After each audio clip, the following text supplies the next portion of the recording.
What's Your Story hit the road in Lafayette. Let's see if they're making any violins today. And our first day of shooting was a bit of a bust. Didn't work. No. Do you want to do it? Huh? Can you bail me out and help me? I'm the guy behind the camera. Oh, come on. But as everyone knows, the What's Your Story team loves a good sign, which is where day 2 began. Meet Jeff Lagaunie. Comic shop guy, the comic book guy, whatever, I don't care. Ever since he was a kid, he's loved comics. G.I. Joe and Star Wars, which I was a huge fan of, because I grew up in the 70s, who wasn't? And while at first it may have been tales from a galaxy far, far away that brought him in, it was something else that would truly hold his fascination.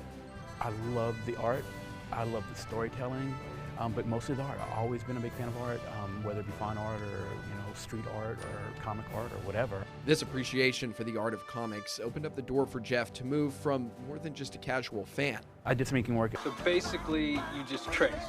It's not tracing, all right? It's a running joke that inkers are just tracers, which is kind of true. Working as an inker for an up-and-coming comic company, Jeff was able to dive into the actual production of the comics that he loved so much. The artist draws it, and then they'd mail me the pages, and I'd do the black over it, and then I'd mail it to the next person to do what they had to do. And it's fun, it's meticulous. Further opening the doors for him to befriend the people responsible for the work that he still reads today. Met between movie stars and television actors and actresses and wrestlers and politicians. That we had a local politician who was a huge comic fan. For the last 15 years, Jeff has worked at the comic shop on Johnson Street.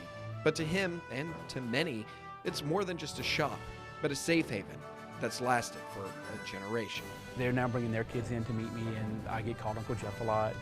Uncle Jeff isn't the only title he holds.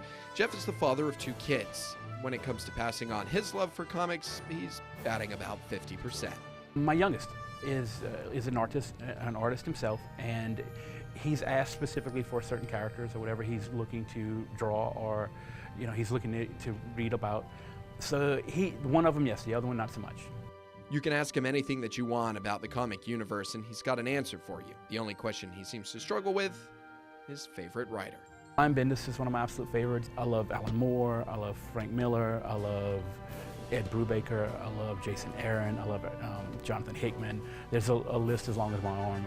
And be sure to tune in to our next issue when we head to Acadia Parish. In Lafayette, I'm Daniel Phillips, KTC TV3.